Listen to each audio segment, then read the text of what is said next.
Periodo formativo inicial. Cultura andina. Contenido. Características del periodo formativo. A.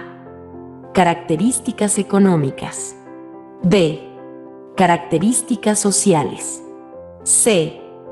Características políticas. D. Características culturales. E. Características religiosas. Principales vestigios formativo inferior. A. Garagai. B. Sechin. C. Cupisnique. D. Pacopampa. E. Conturhuasi. La civilización andina empezó a formarse durante este periodo. El periodo formativo, cronológicamente, tuvo una duración desde 1800 a.C.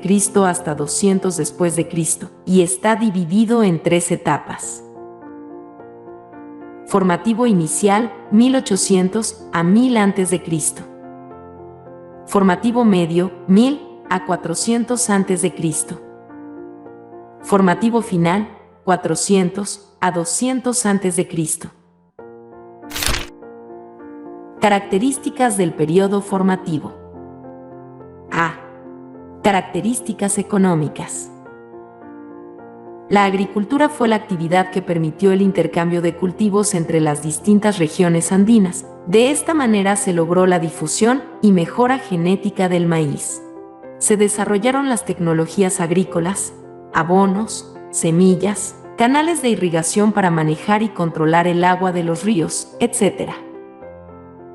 La labor de los sacerdotes fue importante porque eran los especialistas, ya que ellos eran los poseedores de conocimientos astronómicos que permitían determinar las épocas de siembra, sequías e inundaciones.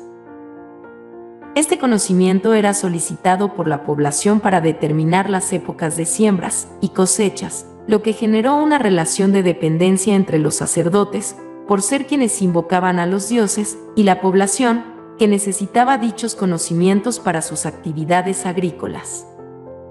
También la ganadería, con la crianza y domesticación de camélidos, logró incrementar la producción de las llamas y alpacas. Estas fueron utilizados como alimentos, medio de transporte y provisión de lana para el abrigo. Durante este periodo, una actividad que empezó a desarrollarse fue la elaboración de cerámica. Ello permitió contar con objetos para depositar, almacenar y trasladar alimentos. Ya que antes utilizaban fibras vegetales y mates de calabaza. Todas estas actividades económicas fueron planificadas y dirigidas por los sacerdotes. Por ello, podemos sostener que los centros ceremoniales cumplían el rol de centros económicos. Además, servían como almacenes donde se depositaban las ofrendas para las divinidades. La mano de obra procedía de los habitantes de los Ayllus, pueblo. D. Características sociales. Se presentaron diferencias sociales al interior de las sociedades, donde se formaron dos grupos, cada uno con funciones y actividades distintas: los que gobernaban, quienes dirigían y planificaban todas las actividades del Ayllu, y los aldeanos, dedicados al cultivo de la tierra, pastoreo de animales y producción de artesanías. Durante el formativo medio, las diferencias sociales se hicieron más notorias.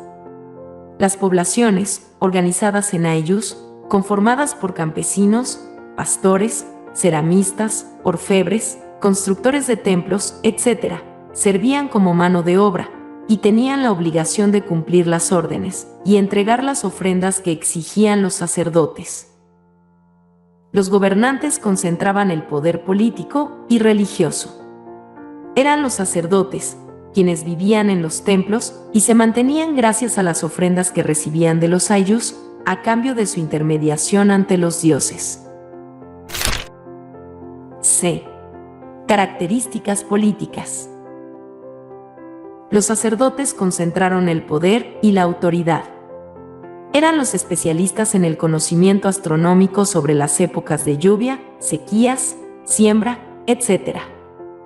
los arqueólogos sostienen que en este periodo estarían los orígenes de las primeras formas de organización del poder en el territorio andino, es decir, serían los orígenes del Estado en el Perú.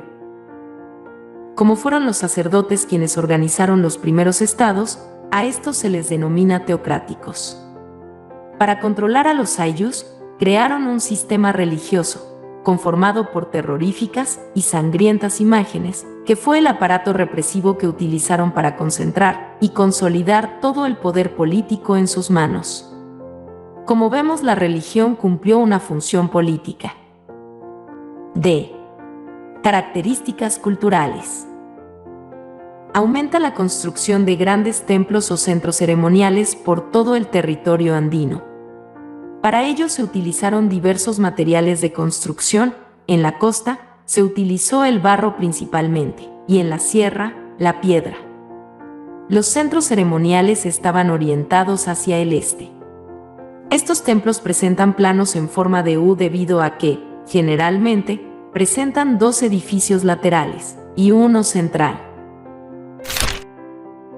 Se sostiene que el edificio central servía para representar el equilibrio con los edificios laterales, que representan fuerzas opuestas entre sí.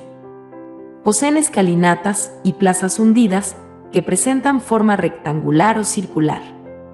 La función que cumplían los templos era centralizar las actividades económicas, políticas y religiosas de los distintos ayllus. Características religiosas. Para controlar y reprimir a la población se utilizó la religión.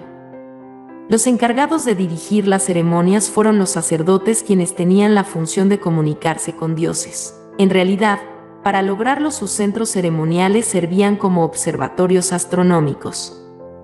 Por ese motivo crearon divinidades con aspectos terroríficos que provocaban temor. Sus imágenes religiosas se inspiraron en animales sagrados como el cóndor, la serpiente, y, sobre todo, el felino, jaguar, que se convertiría en la divinidad más importante. El culto al felino se difundió por casi todo el territorio andino. Sus divinidades generalmente las representaron con rasgos antropomorfos, forma humana. Utilizaron las manifestaciones artísticas como la cerámica, escultura, tejidos y orfebrería como mecanismos de difusión y propagación de sus divinidades. Así pudieron ampliar su poder político-religioso. Principales vestigios formativo inferior. A. Garagay. Se ubica en la región de Lima. Es un conjunto arquitectónico con un edificio en forma de U. En las paredes del edificio se encuentran diseños que representan una cabeza antropomorfa de perfil con rasgos felinos, y un diseño de langosta marina que, según los investigadores, representaría una araña. A partir de este centro ceremonial, los sacerdotes pudieron haber ejercido un control sobre los ayllus de los valles del río Chillón y Rímac. B. Sechín. Se ubica en el valle de Sechín en la provincia de Casma, región Ancash. En este valle se encuentran 2 construcciones, una en forma de pirámide, situada en el sector de Sechín Alto, y el llamado Templo de Sechín, ubicado en las faldas del cerro del mismo nombre. En los muros de piedra del Templo de Sechín se encuentran representaciones de guerreros o sacerdotes victoriosos, mezcladas con representaciones de cuerpos mutilados y descuartizados. Sobre estas representaciones se han planteado diversas hipótesis. Para unos son escenas relacionadas con la vida y la muerte, para otros son representaciones sobre la fertilidad e infertilidad. En la parte interior del templo, en las paredes de barro, se han encontrado diseños de felinos y peces. C. Cupisnique. La región de la Libertad fue el lugar donde se encontraron representaciones de culto al felino, junto a diseños de una araña, que estarían relacionados con rituales de fertilidad y prácticas adivinatorias. Para Rafael Arco Huoile, esta cultura de la costa sería anterior al surgimiento de Chavín. D. Pacopampa. En la provincia de Chota de la región de Cajamarca, se encontró un complejo arqueológico con 3 plataformas superpuestas que formaban una pirámide trunca. El año 2009, el arqueólogo Yuji Seki presentó el hallazgo de los restos de una mujer denominada la Dama de Pacopampa, la cual tenía un cráneo deformado artificialmente y fue encontrada enterrada con un rico ajuar funerario compuesto por pendientes de oro, vasijas de cerámica y joyas de conchas marinas. Contour Huasi. Este complejo arqueológico en forma de U se ubica en la región Cajamarca.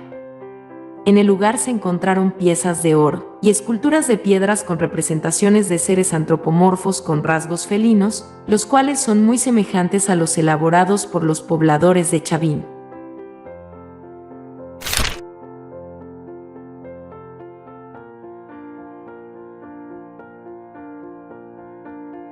Comparte, comenta, dale me gusta, suscríbete e interactúa para seguir aprendiendo sobre historia.